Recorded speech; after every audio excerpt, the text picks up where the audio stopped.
व्यवधानों से मत डरना, उन व्यवधानों से मत डरना।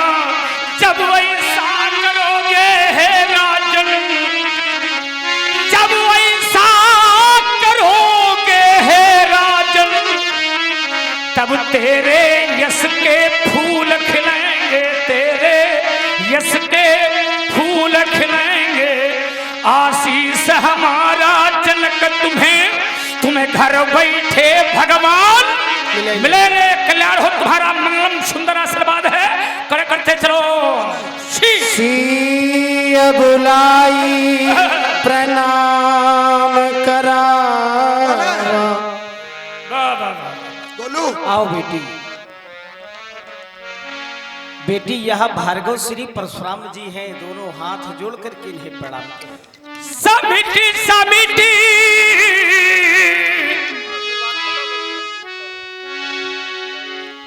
हर सौंप दिया है इस जीवन का, हर सब भार तुम्हारे हाथों में, अब जीत तुम्हारे हाथों में और हार तुम्हारे हाथों में। अब निश्चय बस एक यही, एक बार तुम्हें पा जाऊं मैं, और अर्पण कर दूं दुनिया भर का सब प्यार तुम्हारे हाथों में। यदि मानुष का मुझे जन्म मिले तो तेरे चरणों का मैं दास बनूं। हर तुम में मुझ में बस भेद आई, मैं नर हूँ तुम नारायण। मैं हूँ संसार के हाथों में और संसार तुम्हारे हाथों में। अर्पण कर दूं दुनिया भर का सब प्यार तुम्हारे हाथों में। शैलेश त्रिपाठी मम नाम है, शास्त्री नगर निर्धाम, और परशुराम के श्री चरणों में बारंबार प्रणाम, बारंबार प्रणाम। साधना युक्त व्यक्ति जो होता है, साधक जो साधना युक्त व्यक्ति होता है, संसार में उसे किसी की आवश्यकता नहीं पड़ती है। जिह पर कृपा करे पुरारी, सो न पाव मुनि भगत हमारी। ईश्वर की सत्ता जिसके ऊपर मजबूत होती है, उसे आशीर्वाद की आवश्यकता नहीं पड़ती है। और आपके ऊपर ईश्वरीय सत्ता मजबूत है, संसार की सारी सत्ताएं पीछे हो जाती हैं, लेकिन राम की सत्ता सदैव आगे चलती है। जिसके साथ राम सत्ता लगी हो, उसे परशुराम की सत्ता की आवश्यकता नहीं पड़ती है। ब्रह्मण ये जीवनी है। राम कहता है अहम भक्त पराधीना, मैं भक्त के अधीन हूँ। भक्त मुझे जहां जहां बुलाता मैं वहीं वहीं जाता, क्योंकि मैं भक्त के अधीन हूँ। क्योंकि परबस जीव सुबस भगवंता, जीव अनेक एक श्रीकंता। जीव तो बहुत है, पर विचार करो, परबस जीव, ये जीव ईश्वर आधित्व है, ईश्वर के अधीन है। लेकिन भगवान कहता है जीव तो बहुत हैं, लेकिन उन जीवों में कुछ भक्त हैं जिनके मैं अधीन हूं। आपने प्रणाम किया, बहुत सुंदर लगा मुझे, और मेरा आशीर्वाद व्यास जी। ज्ञान का ध्यान रहे जग में, ज्ञान का ध्यान रहे जग में, पर मानवता ही अपनाते चलो। यह ब्राह्मण संतों के चरणों में अपने मस्तक को झुकाते चलो। यह ध्यान रहे, यह ज्ञान रहे, पर सात्विकता ही अपनाते चलो। पर चलो शंभु के ही चरणों में बस सदा हंसते रहो और हंसाते रहो। हंसना न बंद करो, निरोगी बनिए, हंसते रहो और दूसरों को भी हंसाते रहो। कल्याण मंगल सुंदर ये बुलाई प्रणाम करावा आराम। शमिटी शमिटी जल भर ही तालाब कहा जिमिषद गुण सज्जन पहिगा। ये तो शमिटी शमिटी जल भर ही तालाब कहा जिमिषद गुण सज्जन पहिया। एक बार मैं कैलाश में गया था, भगवान शंकर के समीप पर बैठे दिव्य झांकी का दर्शन किया था मैंने। कैलाश पर विराजित भगवान शंकर के समीप पर बैठी माता पार्वती का दर्शन किया था मैंने। सुमेर पर विराजमान ब्रह्मा के समीप पर बैठी हुई ब्रह्माणी का दर्शन किया था मैंने। क्षीर सागर पर लेटे भगवान विष्णु के चरणों को धापती हुई माता लक्ष्मी का दर्शन किया था मैंने। आज मैं इस कन्या की ओर देखता और मुझे ऐसा लगता मानो यदि आना था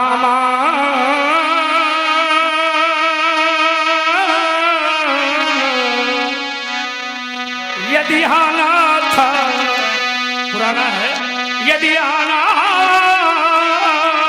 था, यदि आना था तो ये मिथिला में सुजान भाल लिए तो एक बार माथा इस राम को बताना था। यदि धरना था तुम्हें वह काली का रूप तो हाथ में सिंह चक्र गदा पद्म लैयाना था। यदि आना था तुम्हें वह बैकुंठ छोड़ मात तो साथ में अपने पति रमापति साथ लाना था। आप आए, एक बार भी आपने संकेत नहीं किया परशुराम मिथिला में मेरा पदार्पण होगा, मैं आपको दर्शन दूंगी। एक बार भी आपने संकेत नहीं किया, मेरी दृष्टि आपके भाल की ओर गई और मुझे ऐसा लगा मानो एक स्नेह के भाल बिंदु पर, एक स्नेह के भाल बिंदु पर वह क्रांति सूत्र का भाष लिखा। यह किसने इसके यह भगति वंत पर वह लंका पति का नाश लिखा। यह तेरे इष्ट संजीवनी से यह अनुसुईया सीन की कौन।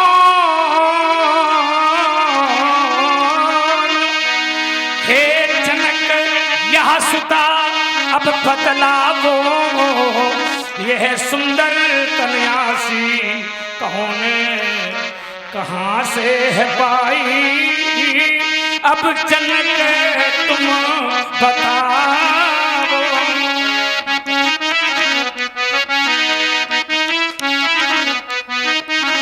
कहाँ से है पाई अब जनक तुम बताओ। ये सिया की कहानी अब मधुर तुम सुनाओ। यह गगन से चली अब धारा सी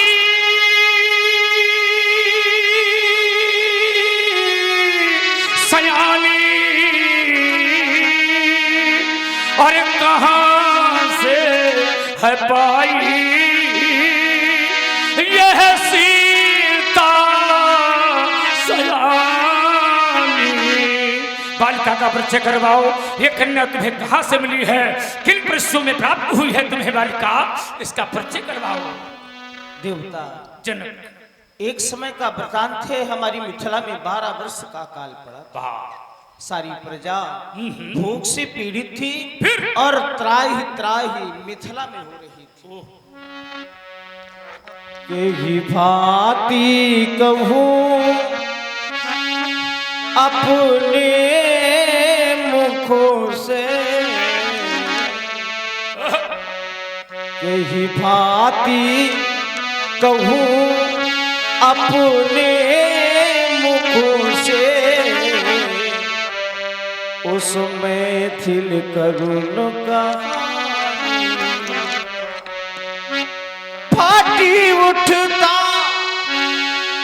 जिससे बज हृदय सो सन्मुख आज सुनानी यहाँ प्रजा भूख से पीड़ित थी। फिर क्या हुआ? और यहाँ नगर शमशान हो रहा था। यह प्रश्न अनेकन किए मैंने, पर कोई बस नहीं चल रहा। बीणाधारी देवर्षि तभी आ गए अचानक मिथिला में। उसी समय देवर्षि नारद जी का आगमन हो गया।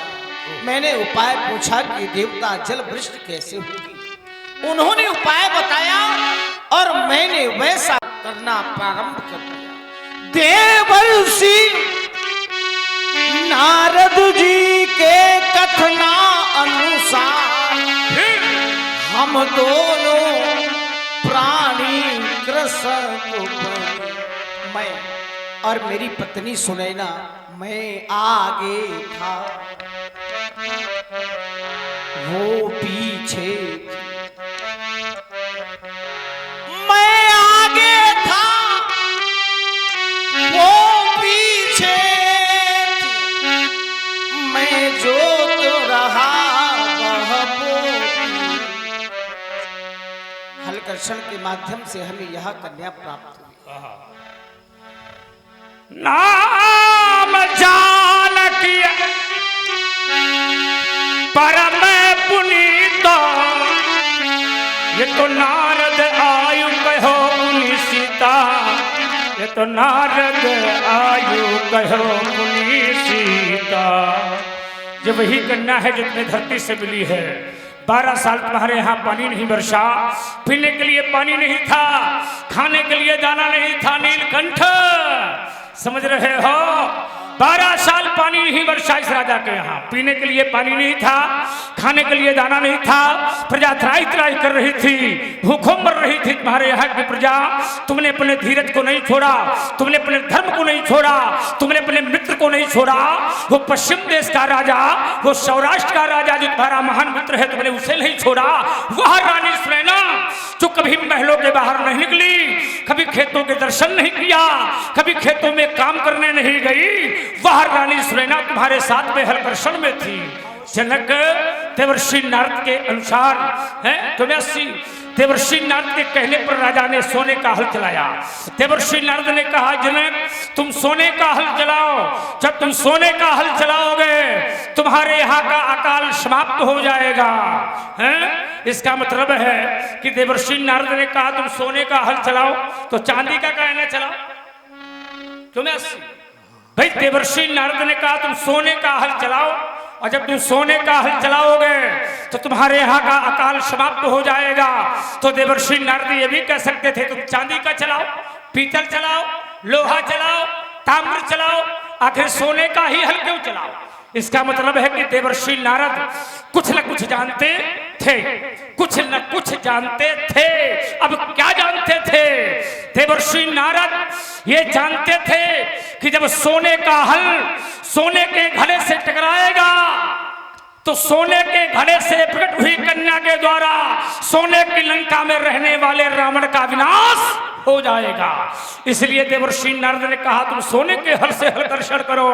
तुमने हलकर्षण किया, प्राप्त हो गई तुम्हें ये सुंदर दिव्य कन्या।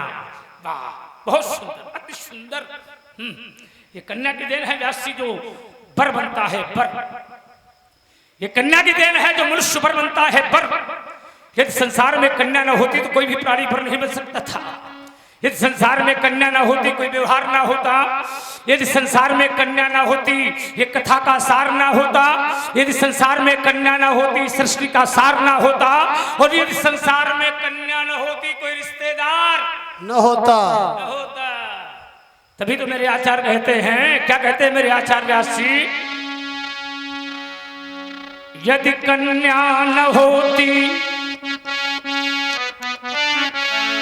यदि कन्या न होती, कथा सारी न होता, यदि कन्या न होती, सृष्टि सारी न होता, यदि कन्या न होती, कोई रिश्तेदारी न होता, न कुछ सार होता, न ये संसार होता।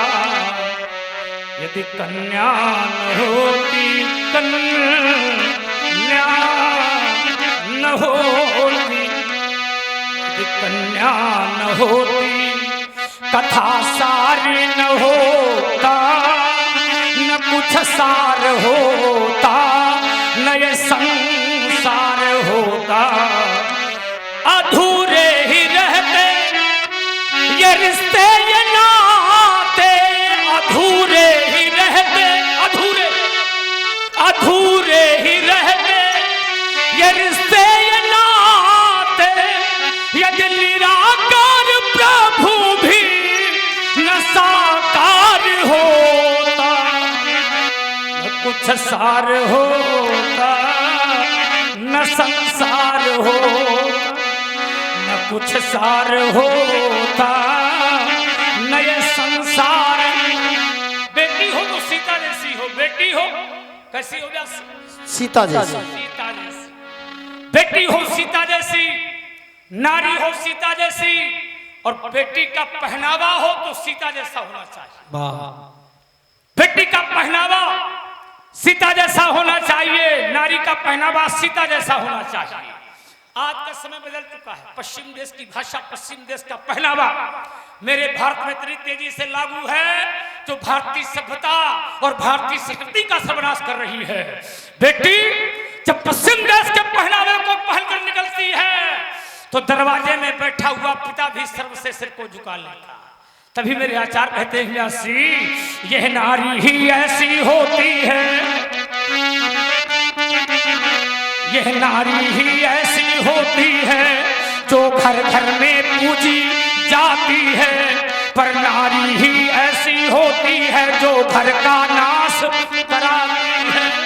नारी चाहे घर को मंदिर बना दे, नारी चाहे पति को देवता बना दे, नारी चाहे व्यासी तो पूरे परिवार का सर्वनाश कर सकती है, उसी का नाम है नारी। तभी मेरे आचार्य कहते हैं, देवियां देश की, देवियां देश की जाग जाए अगर, युग स्वयं ही बदलता चला जाएगा। देवियां देश की जाग जाए अगर, अगर अगर युग स्वयं ही बदलता चला जाएगा। पत्नियां सादगी साध पाए अगर, पति स्वयं देव बनता चला जाएगा। छोड़ दे नारियां अब गलत रूढ़ियां, छोड़ दे नारियां अब गलत रूढ़ियां, तोड़ दे अंधे विश्वास की बेड़ियां। पति स्वयं देव बनता चला जाएगा, पति स्वयं देव बनता चला जाएगा। ओ जनक की लली तू गगन से चली, पर धरा से मिली, हाँ सुयस से पली। साधना की ये मूरत अब कहानी बनी, राज रानी बनी, महारानी बनी। ओ जनक की लली तुमने बालिका से प्रणाम करवाया, हमारा आशीर्वाद हमारी बालिका के प्रति है जनक। ये बनो जनक का गौरव सीता, पर तू वसुधा का सम्मान बन गई। गगन छोड़ धरती पर आई, तू जन जन की जान बन गई। ये सदा पति की सेवा करना, निज धर्मों का पालन करना, आशीष हमारा अब है सीते, तू सदा सौभाग्यवती रहना। ले जाओ, सदा सौभाग्यवती भो, मेरा सुंदर आशीर्वाद है, सौभाग्यवती भो। वाह,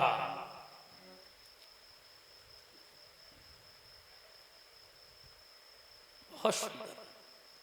ये राजकुमार, ये राजकुमार लग रहा है। ये आप नहीं नहीं, ले करके आया हूँ कहीं से। आप लेके, तो आपको क्या आवश्यकता पड़ गई? आवश्यकता थी तभी तो ले करके आया हूँ। आपको आवश्यकता पड़ गई? आपको आवश्यकता पड़ गई? हाँ।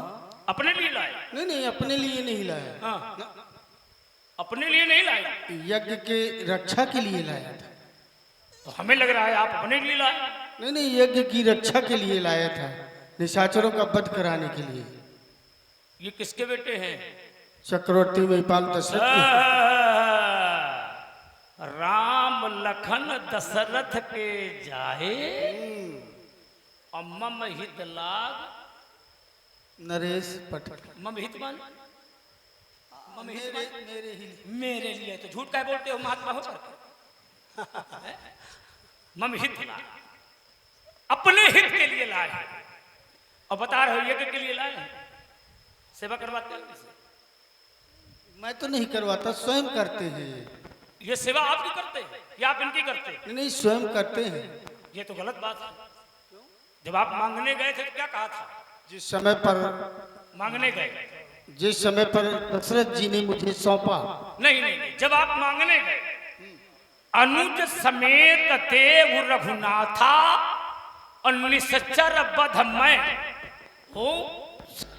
ठीक है, लेकिन जब मुझे दिया तब उन्होंने अपना पद भी तो मुझे दे दिया। क्या दे दिया? तुम नहीं को, तो जब पिता का पद भी प्राप्त हो गया तो सेवा कराने में क्या आपत्ति है? ये गलत बात है। अब यही है असली और नकली फसली। एक तो दशरथ के बेटे नहीं हो रहे थे, दशरथ की फसल तैयार नहीं हो पाई, और लिए लिए दशरथ की फसल तैयार हुई तो ई महात्मा पहुंच गए, बोले फसल हमें दे दे। क्या बता, मैं ऐसे ऐसे लोग हैं। ये गलत बात है भाई। अच्छा, इन्हें लाए हो आप मांग कर, क्या नाम है इनका? इनका नाम राम और इनका नाम लक्ष्मण। राम और दो बेटे हैं? नहीं, 4 हैं। 4? 2 लाया हूँ, 2 वहीं। अच्छा, उनका क्या नाम है? एक का नाम भरत, एक का नाम शत्रुघ्न। शत्रुघ्न। इनमें छोटा बड़ा कौन है? इनमें सबसे हाँ, इसके बाद वहाँ है, फिर इसके बाद 1 2 3 4। तो यहाँ पर कौन है? यहाँ 1 3 3 और 2।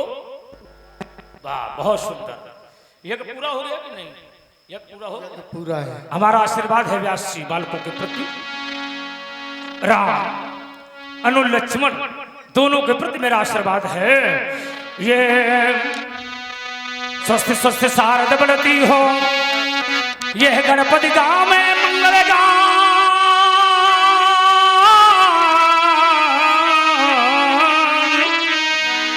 चिरंजीव यह जोड़ी अनुपम, ये तो सुंदर गौर किशोर महान। कमला कंचन थाल सजाकर और आरती करने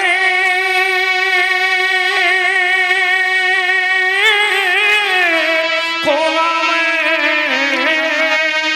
सूर्य किन्नर गंधर्व आदि यह सुमने मार्ग में बिखरा मैं, यह देव तुम्हारे संरक्षक हो, यह सदा से ससाई भगवान, यह दशों दिशाएं जब यश गाती हो, पर कभी न हो इनका अवसान, कभी न चिंता की ज्वाला में और जले देहीन बालों की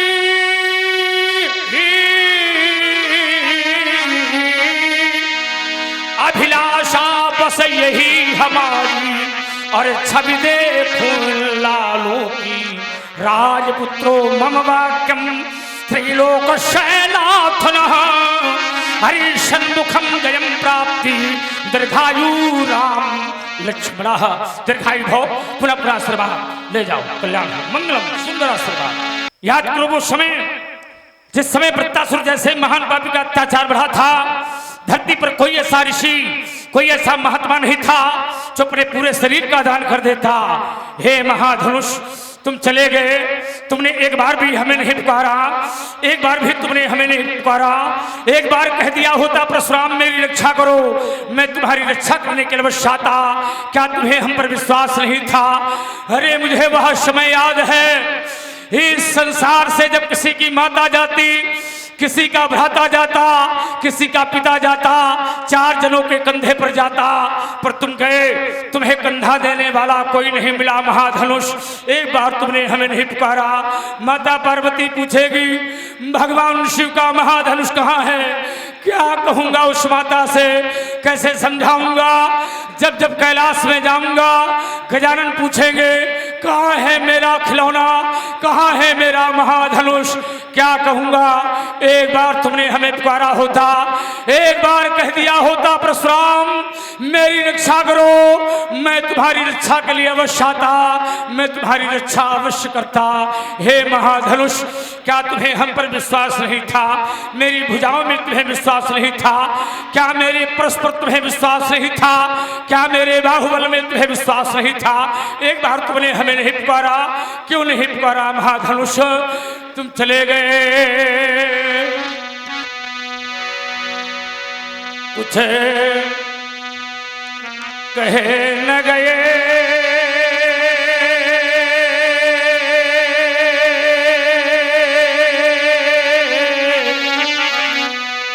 कुछ कहे न गए, परी छोड़ ही गए। क्या से क्या हो गया, देखते देखते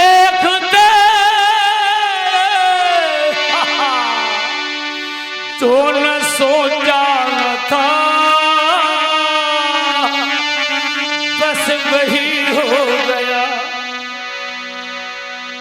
ये जिसने तोड़ा है महाधनुष, मैं बदला अवश्य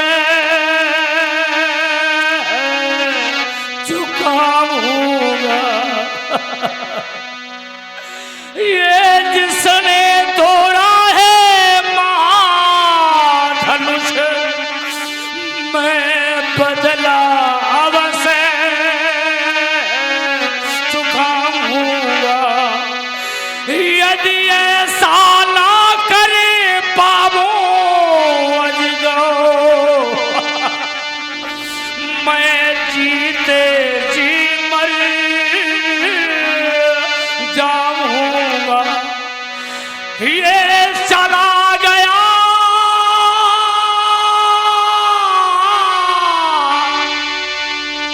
शिव का प्यारा, ये शंभु का दुलारा, चला ही गया भीषण वन में छोड़ ही गया। शिव के महा प्यारे अजगो, अब कुछ बोलो, हाँ मुँह खोलो,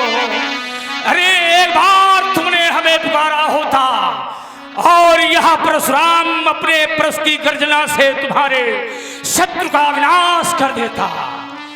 क्या तुम पर हमको विश्वास नहीं था, या तुमको हम पर विश्वास नहीं था? तुम्हें हम पर विश्वास नहीं था, या हमें तुम पर विश्वास नहीं था? एक अंग पर शरीर का कोई भी वस्त्र मुझे दिखाई नहीं पड़ा। मैं देख रहा हूं वस्त्र का लिबास तुम्हारे शरीर पर नहीं, पुष्प का एक फूल तुम्हारे शरीर पर नहीं दिखाई देता। किसी ने तुम्हारी आरती नहीं उतारी, तुम्हारी आरती जीवन भर होती रही महाधनुष, पर आज तुम चले गए। तुमने हमें क्यों नहीं पुकारा? बहुत सुखी थे तुम, आज दुख में बदल गए महाधनुष। यही ब्रह्मा का नियम है महाधनुष। इस संसार में जो भी आता उसे एक ना एक दिन जाना पड़ता महाधनुष। ब्रह्मा का बनाया गया नियम सत्य हो गया, ब्रह्मा के बनाए गए नियम को सत्य कर दिया तुमने महाधनुष। सुख पाता रहा जीवन भर सदा,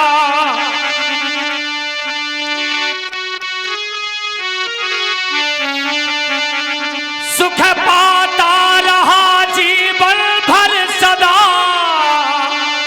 उसे अंत समय दुख पाना पड़ा। पछताया नहीं जो जीवन में कभी, उसे अंत समय पछताना पड़ा। जो फूल खिला लेते बगिया में, उसे अंत समय मुरझाना पड़ा। ये तो विधि का विधान अकाट यही, जिसे आना पड़ा उसे जाना।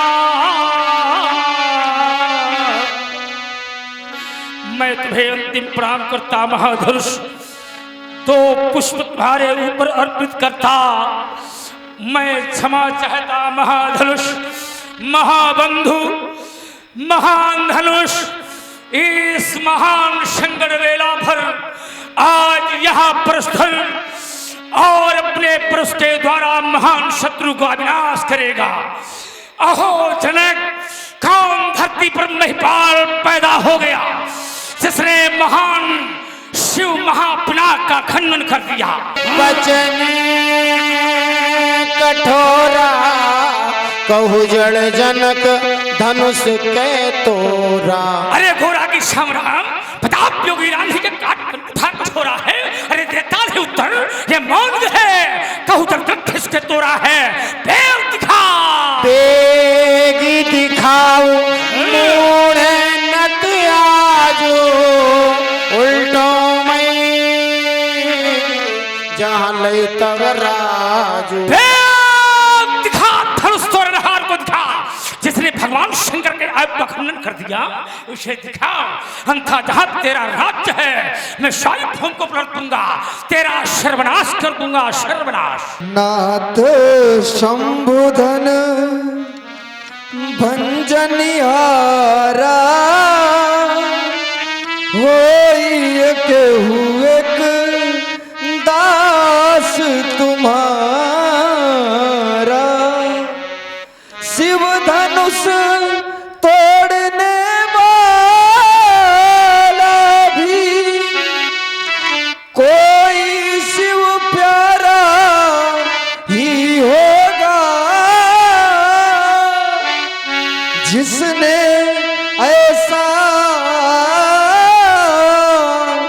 अपराध किया वह दास तुम्हारा ही होगा।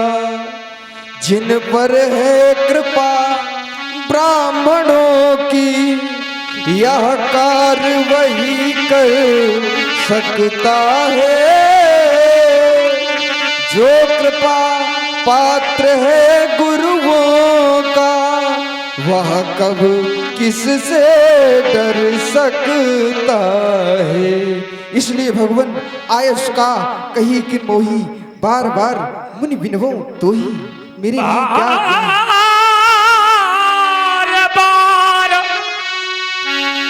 बिनवो मुनि तो ही, बार बार बिनवो मुनि तो ही, सुनहु राम जहि शिव धनु हाथों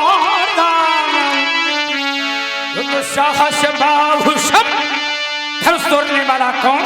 दास नहीं राघवेंद्र। आप कहते हैं नार सुमधन भंजन हारा, होई क्यों दास तुम्हारा, जो मेरे शंभु के शंभु का स्वामी है, वो परशुराम का दास कैसे हो सकता? उसे दास नहीं सेवक सो। सेवक सो जो करे सेवकाई, हरि करनी करी करिए नरा।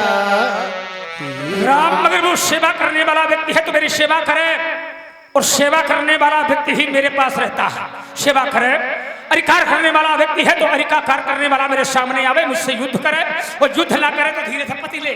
हाँ, युद्ध करे, सेवा करने वाला है तो सेवा करे, और नहीं कर सकता है व्यास जी तो लड़ाई करे। सुनो राम, याद रखो व्यास जी शत्रु है तो शत्रु है, सो पिलेगाई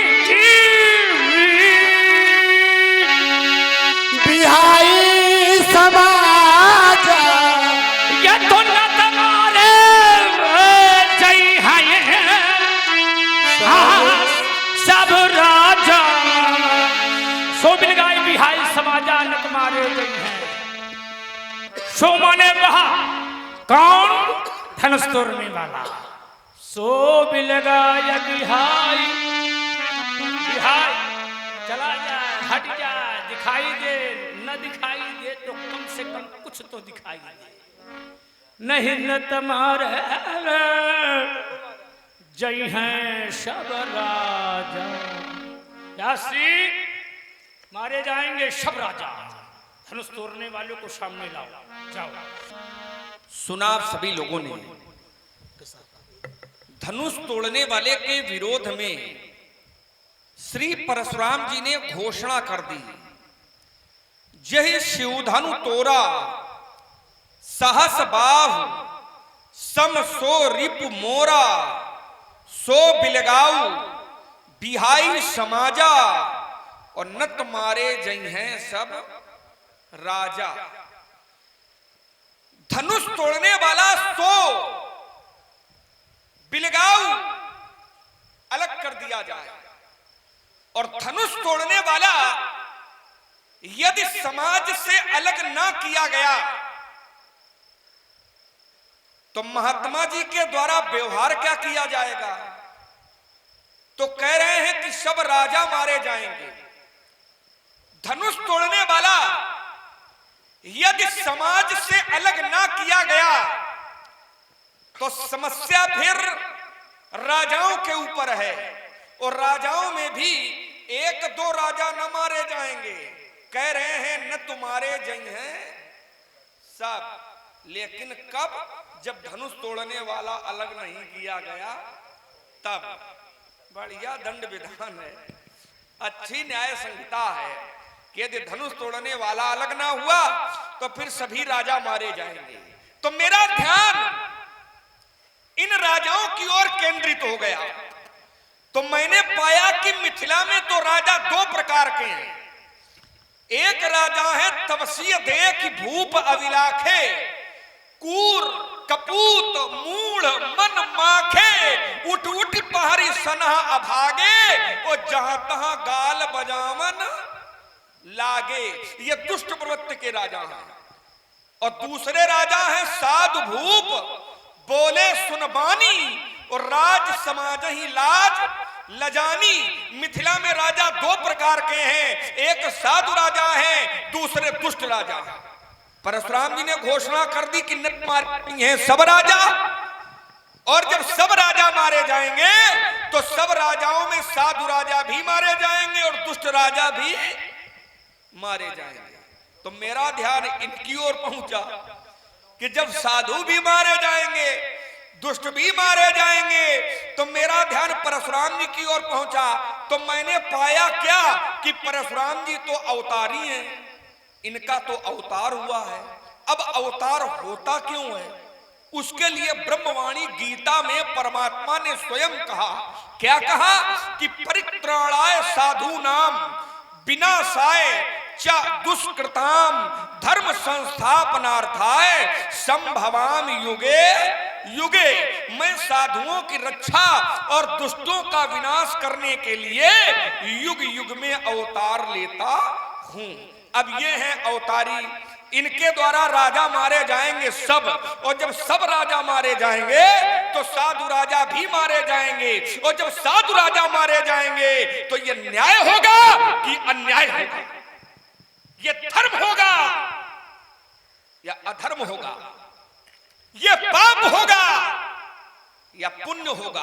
और सबसे बड़ी बात एक है कि ये है अवतारी, और अगर इनके द्वारा साधु राजा मारे जाएंगे तो ये अपने चरित्र के साथ में न्याय कैसे करेंगे, ये बात हमें को ठीक ठीक समझ में नहीं आ रहा।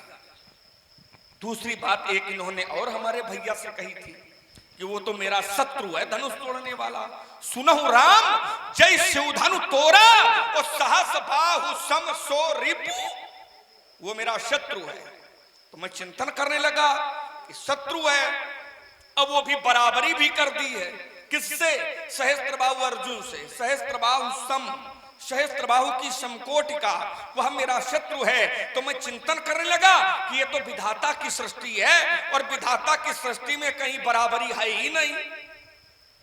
कहीं दिन है तो कहीं रात है, कहीं सूर्य है, कहीं चंद्रमा है, कहीं हानि है, कहीं लाभ है, कहीं जीवन है, कहीं मरण है, कहीं यश है, कहीं अपयश है। तो जब विधाता की सृष्टि में बराबरी नहीं है तो धनुष तोड़ने वाला और सहस्त्रबाहु अर्जुन ये कैसे समान हो जाएंगे? ये बात भी हमें को ठीक ठीक समझ में नहीं आ रही है।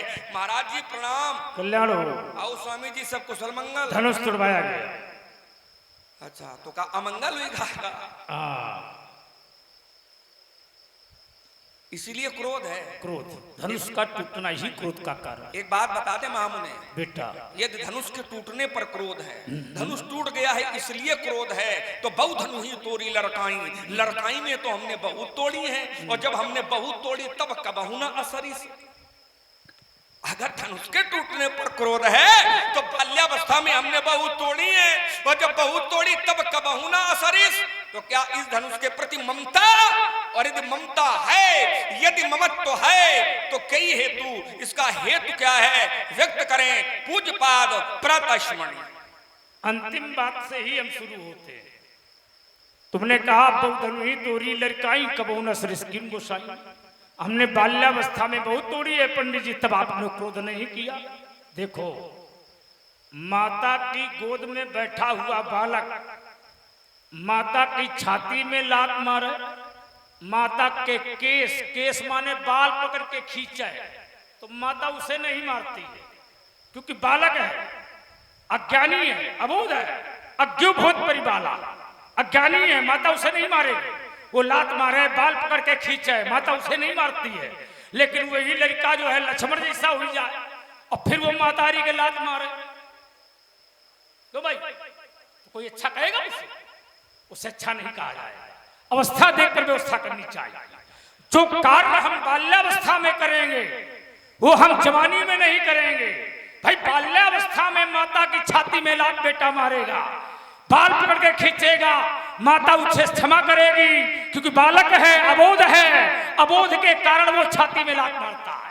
लेकिन वही लड़का बड़ा हो जाए, समझदार हो जाए, पढ़ा लिखा हो, इसके बाद वो महतारी को लात मारे, तो समाज का कोई भी विद्वान व्यक्ति उसको अच्छा।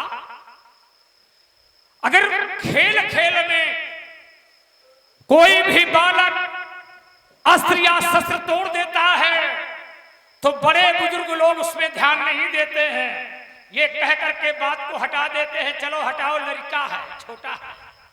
लेकिन वही बालक बड़ा होकर के यदि गलती करता है तो फिर वो क्षमा करने योग्य नहीं है। विचार कर। तो जो कार्य हम बाल्यावस्था में करेंगे वो जवानी में नहीं करेंगे, और जो जवानी में करेंगे वो हम बुढ़ापे में नहीं करेंगे। अवस्था को देख करके व्यक्ति को अपनी जीवनी जीना चाहिए, है? अब तुमने एक बात कही लक्ष्मण, तुमने कहा कि पंडित जी आप कहते हो कि सोबिल गाय बिहाई समाजा न तुम्हारे जी हैं सब राजा। यहां पर दो प्रकार के राजा हैं, एक है साधु राजा और एक है दुष्ट राजा। बहुत अच्छी बात लक्ष्मण की आई, यहां साधु भी हैं और असाधु माने दुष्ट भी हैं। अब लक्ष्मण का तर्क सीधा ये उठा कि आखिर जब पंडित जी आप मारेंगे तो दुष्टों को भी मारेंगे और साधुओं को भी मारेंगे। बात तो लक्ष्मण की सही है। भाई देखो, अपराधी की संगत करने वाला भी अपराधी होता है। अब अपराधी की संगत चाहे साधु करे और चाहे संत करे, अपराध अपराध है। अपराधी की संगत करने वाला अपराधी होता है, अपराधी को छुपाने वाला भी अपराधी होता है, और अपराधी का साथ देने वाला भी अपराधी होता है। ये तो न्याय दंड संहिता है लक्ष्मण। अगर साधु भी यदि अपराध की धरती खड़े होकर के अपराध करता है तो वो भी दंड का भागी माना जाएगा, निश्चित रूप में दंड का भागी माना जाएगा, ऐसा नहीं कि नहीं माना जाएगा। यदि अवतारी के सामने साधु भी अपराध करता है तो अवतारी वो भगवान उसे क्षमा नहीं करता है। उसका प्रमाण है लोकहु वेद विदित इतिहासा और यह महिमा जाने दुर्वासा। क्योंकि जो अपराध भगत कर करही तो राम रोष पावक सो चरई। यदि साधु भी अपराध करता है तो भगवान के द्वारा, अवतारी के द्वारा उसे दंड का भागी माना जाएगा। धनुष तोड़ने वाला सहस्त्राबाहु अर्जुन के समान हो नहीं सकता है। आप धनुष तोड़ने वाले को सहस्त्राबाहु अर्जुन के समान मानते हो, अच्छी बात है, समानता नहीं हो सकती है, क्योंकि एक है दुष्ट और एक है महापुरुष, अच्छी बात है। लेकिन याद रखो, लक्ष्मण ने कहा कि ब्रह्मा की सृष्टि है और ब्रह्मा की सृष्टि में समानता नहीं होती है। हमने तो सुना है कि ब्रह्मा की सृष्टि में ही समानता मिलाई गई है। लक्ष्मण ने जरूर अपना अध्याय दिया है और लक्ष्मण ने प्रमाणित करके हमें दिया है कि सहस्त्राबाहु अर्जुन को आपने समान कर दिया धनुष तोड़ने वाले से, लेकिन ब्रह्मा की सृष्टि में ऐसा कोई नियम नहीं है। आइए मैं नियम ही लक्ष्मण को दिए देता, नियम और मानस की ही अदाली है, चरित्र भी ना छूटे, इसलिए प्रमाण पत्र भी मैं आपको दिए देता।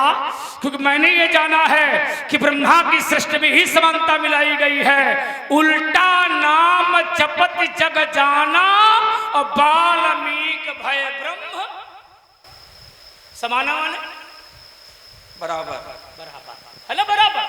अब बताओ, अब लक्ष्मण बराबर नहीं हो रहा तो ये कैसे है? इसलिए रेन बालक कालवश बोले तो ही न सभार धनु ही शंत्र पुरारी धनु विदित सकल संसार। आइए देखिए, चौपाई आपने ठीक पढ़ी है और ये पंक्ति ऐसी है भी, उल्टा नाम जपत जग जाना और बाल्मीक भय ब्रह्म समाना। अब थोड़ा हमारे प्रश्न को जांचो, क्या हमारे प्रश्न के अनुरूप उत्तर है आपका? हमारे प्रश्न को पहले जांचो। चौपाई ठीक है ना, चौपाई का कोई विरोध नहीं है, रामचरितमानस की है, प्रमाणित है ना, इसका विरोध नहीं है। पर हमारे प्रश्न को जरा जांचो, क्या हमारा प्रश्न ये था कि समानता होती नहीं है? मेरा प्रश्न ये था कि ये विधाता की सृष्टि है और विधाता की सृष्टि में कहीं पर कोई बराबरी। अब देखो, चौपाई आपने पढ़ी है तो विधाता की सृष्टि के बाहर की है, क्योंकि वहां पर बराबरी वाल्मीकि और ब्रह्म की हो रही है। तो ब्रह्म विधाता की सृष्टि में है कि ब्रह्म विधाता की सृष्टि के बाहर है? ब्रह्म से ब्रह्मा पैदा है कि ब्रह्मा से ब्रह्म पैदा है? सोचिए थोड़ा, हमारी बात है, खेत की उत्तर दे रहे हो खरियान का। हमारा तर्क विधाता की सृष्टि का है और उत्तर तुम ब्रह्म से दे रहे हो। तो जो ब्रह्म है वो ब्रह्मा को पैदा किया है कि ब्रह्मा ने ब्रह्म को पैदा किया? ब्रह्मा जी ने ब्रह्म को नहीं पैदा किया है, ब्रह्म ने ब्रह्मा जी को पैदा किया। ठीक है, शंभु विरंच विष्णु भगवाना वो कहां से पैदा होते हैं? तो शास्त्र कहता है कि उपजहि जासु अंश ते नाना, ये ब्रह्म के अंश से पैदा होते हैं। उत्तर कहीं का कहीं और है। अच्छा अहुरा, अब फिर मैं देखो विधाता की सृष्टि का प्रमाण दे रहा हूं। ऐसा कोई हो तो देना तो कुछ अच्छा लगे। विधाता की सृष्टि का मैं फिर एक प्रमाण दे रहा हूं कि विधाता की सृष्टि में कहीं पर कोई बराबरी नहीं है। जैसे एक पिता है और एक पिता के 4 बेटे हैं, ईमानदारी से सोच करके बताइए क्या वो 4 बेटे बराबर होते हैं? ये है विधाता की सृष्टि का नियम कि शास्त्र कहने को बाध्य है कि एक पिता के विपुल कुमारा लेकिन होई पृथक। पृथक माने अलग अलग।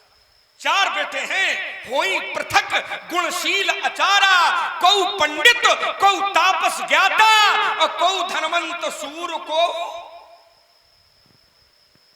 तो जब एक पिता के 4 लड़का बराबर नहीं है तो ये अलग अलग कहां थे? पहली बात। दूसरी बात आइए, आपने कहा कि लक्ष्मण, मैंने कहा था कि आप अवतारी हो और अगर अवतारी हो तो साधु मारोगे।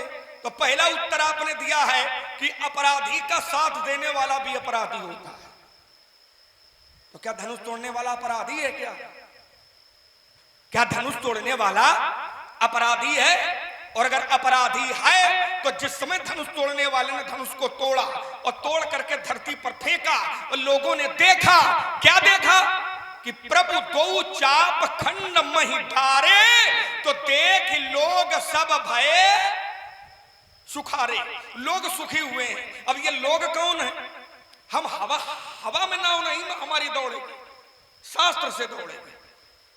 लोग प्रसन्न है काहे पर? धनुष टूटने पर। और ये लोग कौन है? तो लोग शब्द धनुष यज्ञ की लीला में रामचरितमानस में जहां जहां आया है वहां पर लोग शब्द मिथिला के वासियों से संदर्भित है। मिथिला के वासियों के लिए लोग शब्द कहा गया है, राजाओं के लिए नहीं कहा गया है। अब लोग सुखारे, लोग सुखी हैं। तो लोग सुखी हैं तो लोग हैं कैसे? जो लोग सुखी हैं धनुष के टूटने पर, तो लोग सुखी हैं तो ये लोग हैं कैसे? तो ये शास्त्र हमें फिर एक प्रमाण देता है कि जो लोग हैं ये कैसे हैं। तो कहा पुर नर नारी सुभग सुचि संता और धर्मशील ज्ञानी गुण। ऐसे लोग हैं, धर्मशील हैं, ज्ञानी हैं, गुणज्ञ हैं, साधु हैं, संत हैं, महात्मा हैं। तो क्या अपराधी अगर अपराध करता है तो क्या साधु संत महात्मा प्रसन्न होते हैं क्या? अगर कोई ऐसा उदाहरण हो तो लाइए, उसका स्वागत है।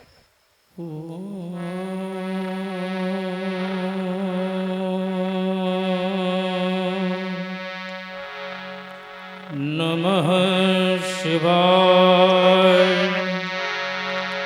ओम नमः शिवाय। ओम नमः शिवाय। वंदे देव उमापतिं सुरगुरुं, वंदे जगत्कारणं, वंदे पन्नगभूषणं मृगधरं, वंदे पशूनां पतिं, वंदे शूरशशाङ्कवह्निनयनो, यह वंदे मुकुन्द प्रियं, वंदे भक्तजनाश्रयं शबरदं, यह वंदे शिवं शंकरं, आत्मा तुम गिरजामती सहजरा, यह प्राणा शरीर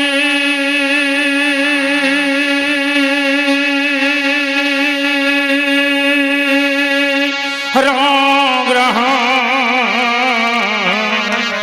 यह पूजाते विषयो प्रभो गर्चना, यह नंद्राशमा स्तुति, यह संजार प्रदयो प्रदक्षिण विधि, सोत्राणि सर्वा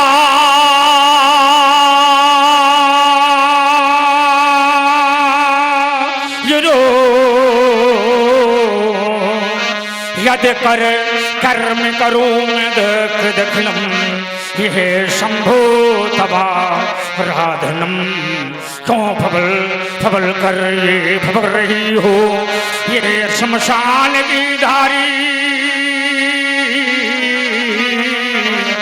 ये चली आ रही हर का चंद्रभाल का ये विस्मित होती लहराती क्यों भाल वृंद क्यों सुयश हो रहा ये भगवान करता हो डम डम डम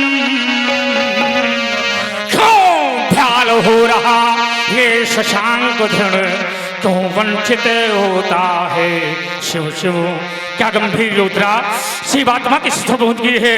हाँ ब्रह्म में यह बहुजल भाषा से सहक्षात्रा भंग हो गई। या घनघोर शब्द ने मुझे आज यह ब्रह्मानंद से विचलित कर दिया।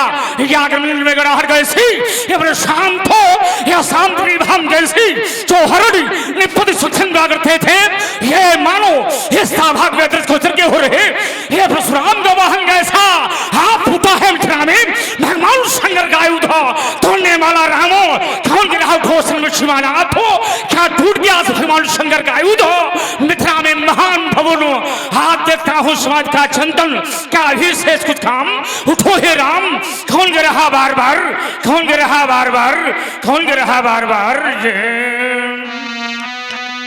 अभी से कुछ घाम ये भी से कुछ घाम उठो हे राम यही कह बारंबार यही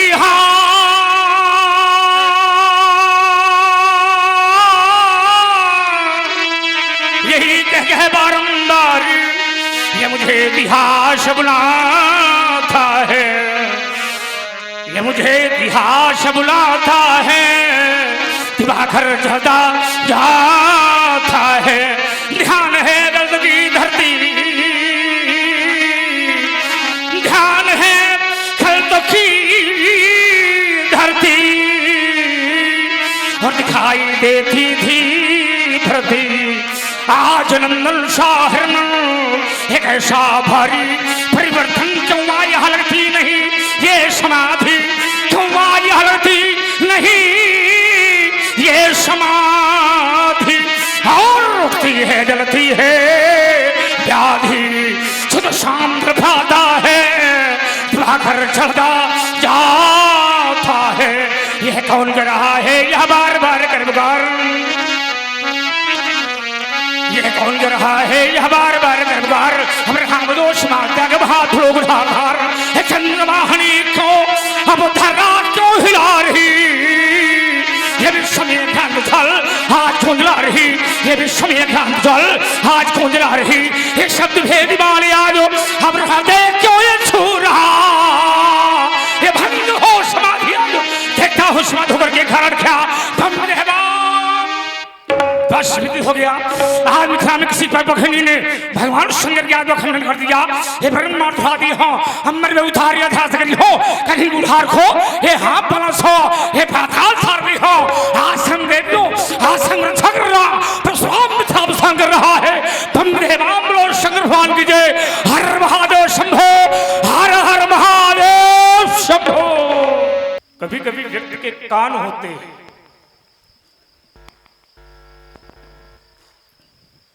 लेकिन उन कानों से उसे सुनाई नहीं देता।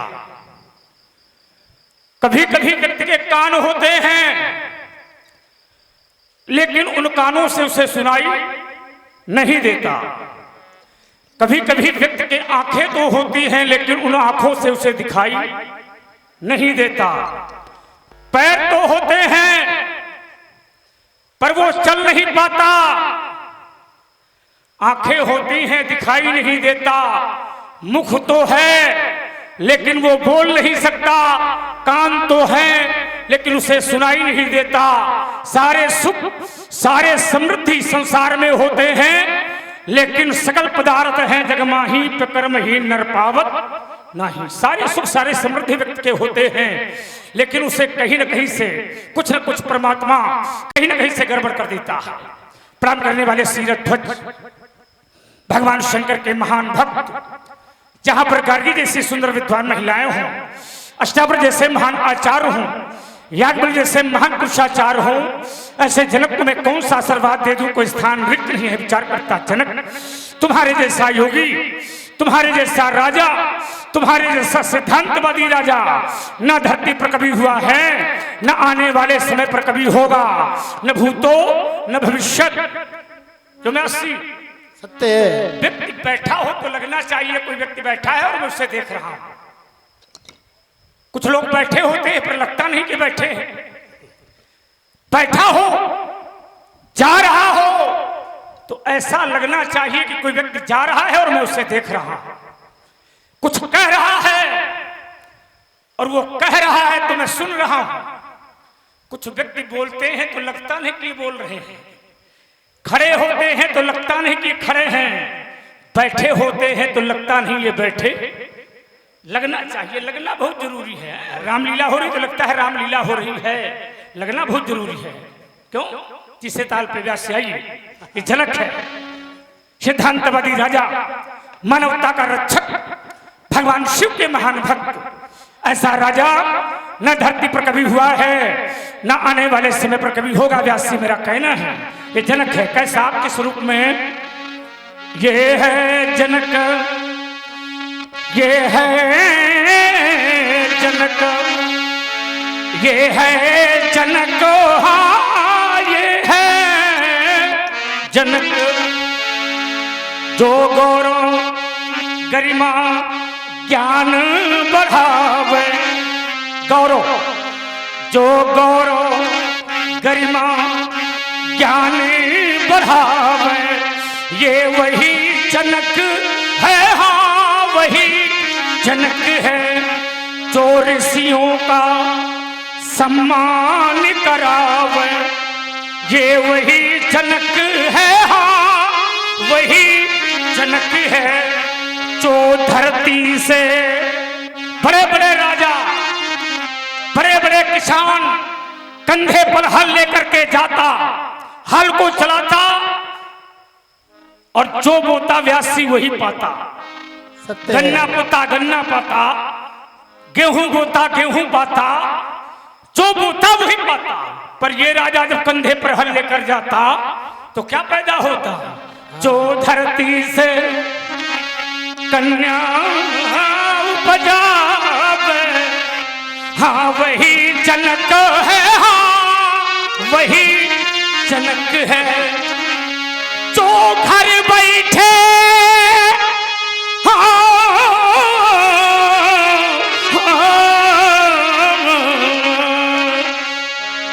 बैठे, घर बैठे व्यक्ति मंदिर में जाता है, घंटा बजाता है, स्वाहा स्वाहा करता है। पर ये व्यक्ति जो है, ये राजा मंदिर नहीं जाता, घंटा नहीं बजाता, स्वाहा स्वाहा नहीं करता,